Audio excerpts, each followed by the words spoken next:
Hey guys, it's your favorite reliability test guy here with another fun-filled, action-packed video on reliability tests and validation topics. This current video is on iPhone reliability testing and other smartphones too. I hope you enjoy this video, and if you do, don't forget to hit that like button and subscribe to my channel. Thanks for watching, and let's get started. In this video, we will go over how iPhones are tested to ensure reliability in customers' hands.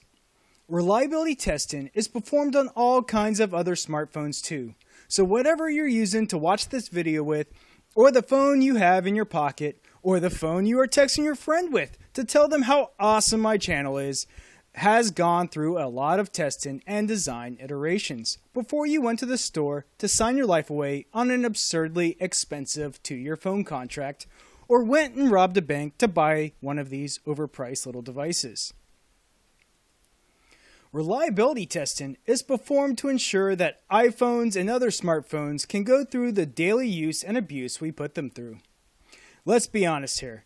Even though we spend a fortune on these glorified two-way communicators, we don't always take the best care of them, and mistakes happen.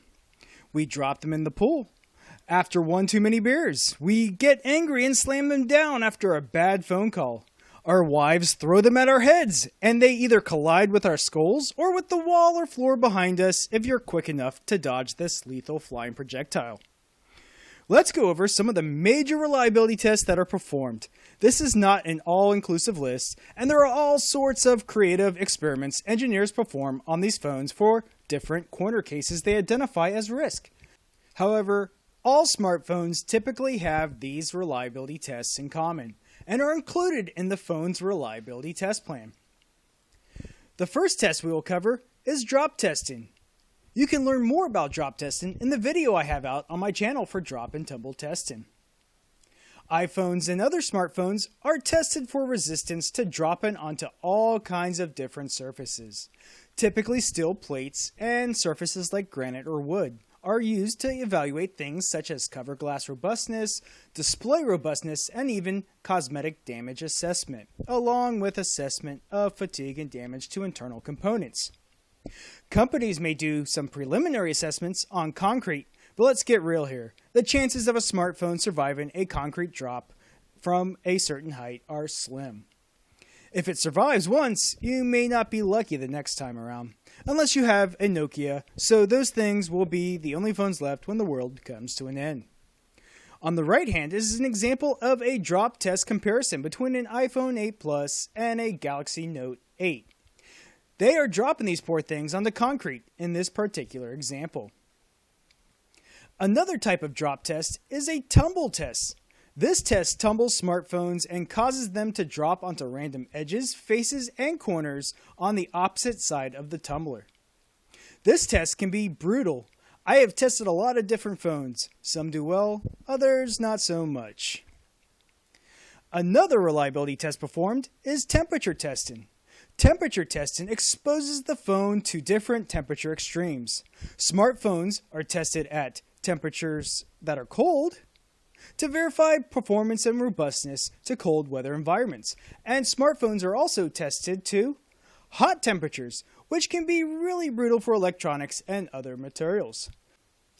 Companies run a constant hot soak test, and they can also run a constant cold soak test. However, they also run a combination of cold and hot tests for a really good time called temperature cycling. Temperature cycling exposes smartphones to a certain number of cycles.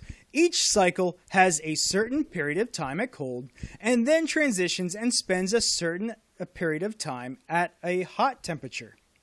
This is a useful test used in many different industries as it really starts to expedite thermal stresses on and within the phone by causing repeated contraction and expansion events of the materials and components as the smartphone is cooled and heated.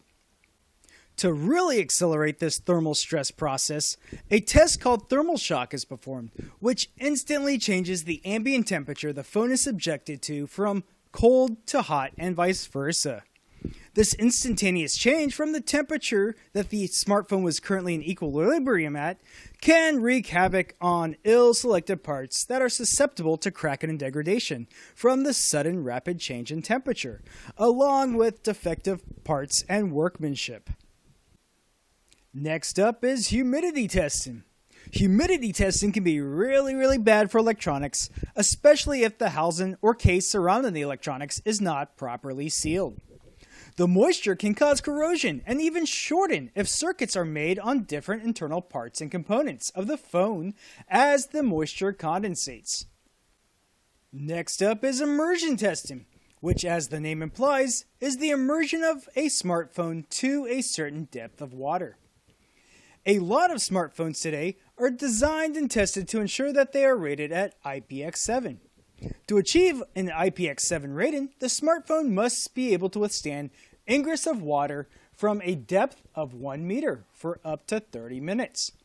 A lot of companies will actually test up to IPX8 for their own design margin evaluations, which is tested at a depth of 2 meters for 30 minutes if you're following the IEC spec. The new iPhone 11 is claimed to have been tested to IPX8. Impressive. If you would like to see me confirm this, comment in the links below and I will go out and get an iPhone 11 and perform the IPX8 test. Companies will often go above and beyond in their own internal reliability testing and increase the testing duration past 30 minutes and run hours or even days. Companies will even perform saltwater immersion, which is a really brutal test and can short out electronics and electrical parts of a smartphone, as well as cause corrosion. Next up is rain and spray testing. Pictured is a spray test. This test sprays water onto the smartphone at varying angles and has different pressure requirements depending on the IP rating that the company is testing to.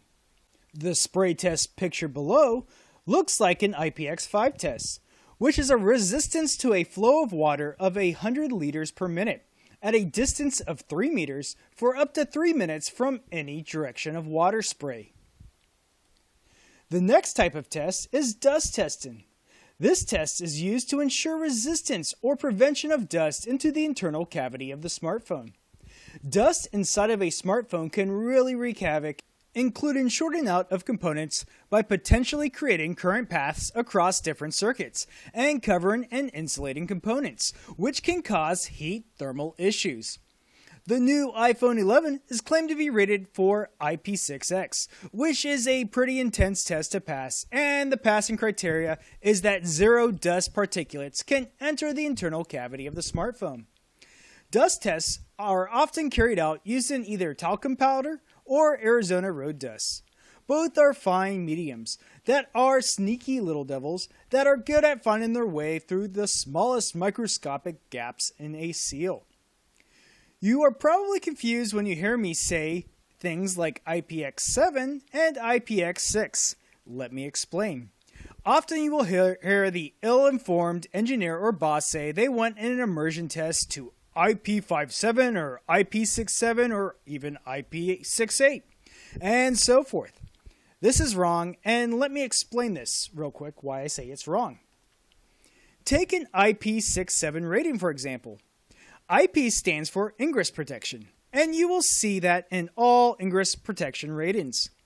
The first value, which is 6 in this case, is the dust or solids ingress protection rating. The second value, which is 7 in this case, is the water or moisture ingress protection rating. When someone calls out a specific ingress protection test, the proper terminology would be, "Hey Joe, I need you to run an IPX7 immersion test," or "Hey Mike, I need you to run an IP6X dust test." Asking someone to go run a IP67 test on a product signifies to someone like me, who has tons of experience with ingress protection, that I need to take this phone and run both a dust test and a water ingress test. This may not be what the requester wants, as they may want to use separate test phones to run the dust and water tests independently. So keep that in mind when specifying ingress protection tests in your company. The next batter up is salt fog testing. Salt fog can cause serious issues with your product, especially with how it aggressively corrodes metallic materials. Typically, salt fog is ran with sodium chloride or table salt in the world of consumer electronics, but other salt compositions could be used but are rare to see in this industry. Now to move on to chemical testing. I'm sure at least a few of you out there, me included, have spilt something on our smartphone. It could have been water, or maybe a beer, or perhaps nail polish remover. Maybe gasoline? Maybe too extreme of an example, perhaps, or maybe not. Perhaps ketchup. I think you get the picture here. Smartphones are tested with all kinds of different chemicals to ensure the materials you use on your smartphone do not lose their cosmetic beauty or affect functionality of your smartphone. Next up is rock tumble testing. Rock tumble testing can be ran with rocks or sand, but a lot of companies also use this test to simulate objects tumbling around in purses, bags, and backpacks to evaluate cosmetic degradation, and sometimes functional degradation that may occur with the smartphone. Picture to the right is an example of a rock tumbler tester.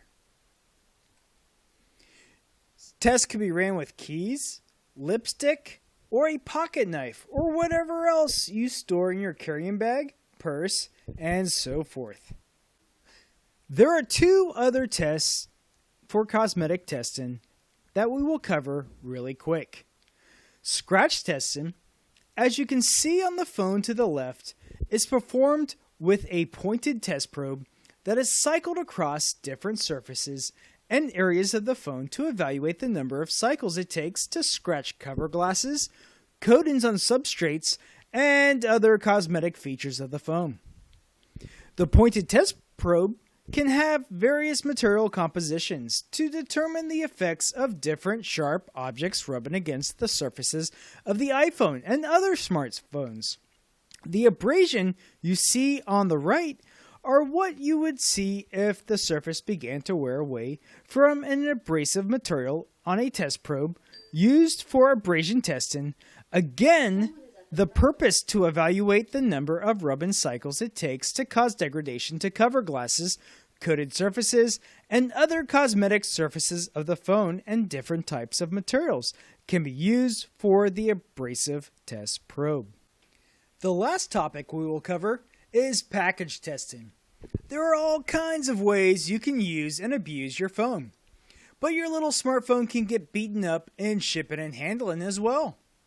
The majority of these tests performed for packaging testing will be covered quickly. The first test is drop, shock, and then vibration testing. The drop test is a free fall test, and the shock and vibration tests are ran with packages restrained. However, another type of test, called the loose cargo test, allows packages to freely bounce around to simulate shipping environments where the packages are unrestrained, or not strapped or tied down. The package carrying your phone and other folks' smartphones can be dropped, shocked, and vibrated on a truck or aircraft. The main item looked at with packaging testing is to determine if the packaging protects the product it is carrying. This can be a fine art as you want to design your package to prevent shipping and handling damage, but you also need to keep costs down with the packaging material. Sure, you could put everything into a Pelican case, but your boss will think you're an idiot and deny your large purchase request.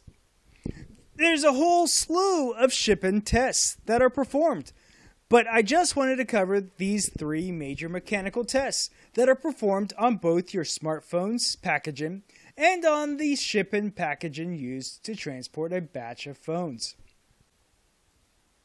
And that's all, folks. I hope you found this video informative, and it provides you with a better appreciation of what your iPhone or other smartphone is put through to give you the best user experience and reliable product. If you are a company making products and need help with reliability testing for your product, feel free to reach out to me in the description below. If you're interested in getting some in-depth training courses with me, both in a lecture format or a hands-on training format, feel free to reach out to me as well.